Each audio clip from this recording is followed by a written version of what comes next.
another video. Just keep making them. Just should be hopefully short also.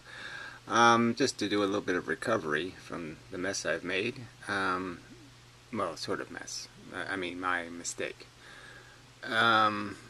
Just thinking about it, it still hurts the brain a bit. But the real point would be, say, this is the relationship of the thought experiment. You know, so for every second, this goes up half the distance that this goes across. So it's a 2-to-1 relationship. And if you draw a line through that, you know, you get this little angle here that's like 25 degrees or something. And the trick is that below 25 degrees, the line goes like that, in the sense that the distance is short. But then when you go above that line, you're adding more horizontal than you are, more vertical than you are horizontal. And so then the line goes back the other way, or even goes this way. But regardless, and then you get some point here where you intersect at an even point. But there's different ways to draw the geometry. And again, I'm still not certain there's an absolute point where it actually works out. It could be that the hole can never be in the right place, because it always just goes one too much or one too little. There's no zero, never zeros. But you know, I'm not going to argue something that thin. That's a very thin line to make an argument on. So I'll probably avoid that. But what I was thinking is, in the whole point of saying the outside observer is basically going to see the blueprint of clock breaking. That's what this whole distance thing happens. So when this light starts taking more time to get to here, you know, to get to the perpendicular, to get this distance, and it's taking this longer path, it's clicking much slower. So the more you stretch this out, the more you angle it, you know, the more sharp, the faster you go, the more sharp these angles get, the more distance it takes, the more time it takes to do 1 second. So it's really just the blueprint of watching time dilation. And I was thinking that inside of atoms. So when matter's moving, I'm sort of arguing that the material things are made of these little bits that are at a certain distance from each other. And each one of the little bits has to be encouraged to move. All the atoms have to move in the direction of your motion. And all the little bits inside of the atoms have to do that same thing.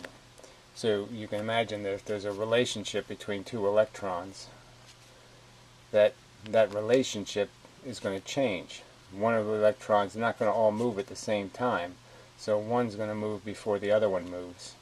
And so now the distance between the force traveling between them is now traveling a longer distance, just like this line. And so if there was a cycle, you know, that was deciding decay, you know, say 10 of these cycles was deciding the decay of a radioactive element, and so you go 10 cycles and then the thing pops out. Some rule like that. Whatever the decaying process is, we know it's cyclical. That's why we can so accurately define the half-life of an element. So it takes a certain number of cycles for the decay to take place. And you can sort of understand that if these pieces are now moving and they're taking new locations, that these distances are going to constantly be longer than they were when the thing wasn't moving. It's going to take a lot more time. Now, it seems there's a question about what velocity means. And again, my argument is that velocity is a permanent condition. That means you have a permanent imbalance. You've collected force and you've changed your physiology inside. The little bits are in different positions than they were when you're not moving, and that's why you continue to move. So that this new decay rate would be your standard, because these new positions would be what you're always stuck with, because to keep moving, to keep going, the force in here has to keep re-updating, keep re-updating, just like as if it was an acceleration. It has to keep removing these bits. So they all have to keep getting pushed in the direction of your velocity. So anyway, I thought that was to take some kind of silver lining out of this, or some kind of accidental, whatever, there's a term for that, when you go the right way going the wrong way. So yes, this wrong turn is now turned into something positive, in the sense that it's given me a way of describing the time clock inside of a element of matter and the time clock of photons. And you can see what time dilation looks like. Now, I'm not saying it will do this. Again, my argument isn't that in reality this is what a photon would do, but I'm just saying the idea of more distance is what it illustrates. And the idea of more distance is what's happening inside of elements. So I'm not saying there's a light clock inside of elements that's bent in the same way. I'm not saying these two things are the same. I'm just making the argument that if you understand that changing the distance means you've changed how much time it'll take to get somewhere, that simple understanding makes the idea of time dilation easier to understand in terms of what's happening to a physical organism as it has a velocity. It has to keep updating the little bits. And it has to keep, by doing that, it keeps stretching it in a sense, because it doesn't update them all at the same instant. They're all updated individually as the force moves through. So there's lots of stretching, and that creates this greater distance. So I thought that was worth something. Yeah, I don't know if there's anything else to say on this subject. Yeah, I'm still just uncomfortable with the idea of this sort of the cheat of the taking as much time as you want and saying there's still not a velocity problem. Say I'm in the bus and I'm going 70 miles an hour in a bus, and we're in no gravity, no anything.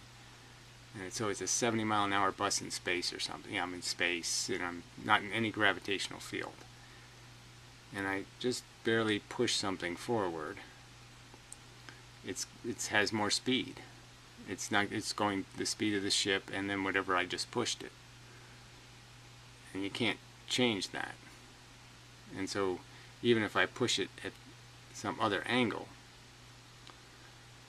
I don't push it straight. I push it sideways, like this, it's still got to go faster.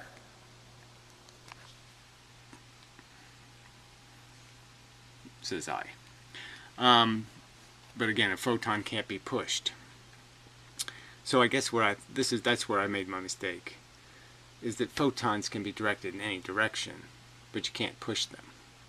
You can just change their direction vector. They just move in a straight line in one vector. So it's really easy. It doesn't take any energy, actually, in truth. It doesn't take any energy to change their vector, theoretically. That's free. So the point is yeah, that's where it breaks. The analogy breaks. Is that the photon moves the same speed no matter how much component is in this direction. It's the same amount of speed this direction. So it doesn't, yeah, well, anyway. So the comment I wanted to get to is from the reverse guy. So he did add one of his comments, which is kind of funny. So I should read that one because that's a little bit funny. It's a little bit of a funny edit, in my opinion. So he changed his. He made a comment on the shout-out video to the crank, so to speak, and he says might want to do some research on him. A known crank, denying evidence of neutrinos. So that's a little bit negative, and his edit is where is it? How is it? I saw it before. There it is. did some research on him. So now he changed the beginning a little. Not that he's some bad guy, so now he's toned it down a bit. But a bit of a crank, so now he's only a bit of a crank. Denying evidence of neutrinos. Well, neutrinos is any antiparticle.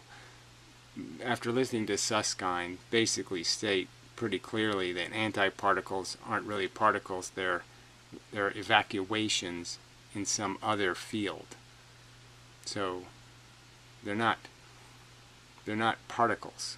They're empty spaces. They're empty chairs waiting for a particle. Anyway, unsupported claims, believing conspiracies, etc. He also believes in expanding Earth. Well, that's okay. I mean, like I said, I didn't pretend to say he was right about anything at all. I just argued that, well, look, he's making arguments about conventional science, and that's okay, because there's a lot to complain about, I think. But yeah, I wanted to hear his actual alternative theory, because, I was damn curious. So anyway, so until you find that, I mean, the expanding Earth thing does seem a little bit a silly turn to take, but, won't know until we get there. Alright, so anyway, this is the reverse guy again. Another one of his little snark comments. Taken from Rational Wiki. Yeah, so a bunch of pretentious motherfuckers call themselves Rational Wiki. If you value your time on our sanity, then under no circumstances should you willingly enter into debate with a crank. So this vague notion that anybody who opposes our Christian theology should not be listened to. Don't let them in the house. Don't let them in the room. I mean, it just sounds like you're the ones afraid. Just like the religious kooks were afraid of science. A crank's cognitive process are impregnable to all forms of logic. So again, there's, if I was to make a statement as classist as that, to say all scientists are, then I'd be getting all kinds of ridicule. But yet you can do it, right? So that's your more of your just obvious hypocrisy. Logic, reason, evidence, and in extreme cases, basic facts. Well, I guess evidence and a basic fact would be similar things. So again, what's your problem? I don't have any problem. Like, look, Ken Wheeler's easy to counter-argue in one sense. That he says nothing that's cognitively formable. You can't make anything out of it. Hyperboloid, trapezoid tuberculoid or whatever, and somehow that's magnetism. That explains attraction and repulsion somehow. Not even close. So you just say, look, that's not even close. You got to draw a picture or something. How exactly does this flying donut make a magnet attract another magnet? I mean, how does the physical magnet actually move towards the other physical magnet? You have to draw some kind. You should be able to draw something. I mean, even Einstein did the fake bent space thing, which was, probably so inaccurate a way of, well, he didn't do it. Okay, the fabric thing probably was a lot of other people's are guilty of that one. But I mean, that's what the whole argument is here, though, is these people you're calling cranks are the ones that might open their mouth and say, you can't represent gravity that way. Alright, throwing marbles on spandex is not a representation of what gravity will do. So it's not really a good illustration because it's going to give you the wrong idea. Because you're not going to understand the conservation, because you're going to use energy going down and going out. And the fact that that friction is just breaking the whole conservation argument. And so you're really not going to get the idea that gravity doesn't like orbits. Generally speaking, orbits require conflict. You can't create them any other way.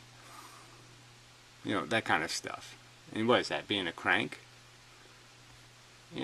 I mean, where's your distinction between, fact-checking and some sort of rational skepticism, especially when these bold claims come out? Again, gravitational waves is such a huge example. Would you explain to me, am I being a crank by saying I've never heard of a theory where you're allowed to convert matter into bent space?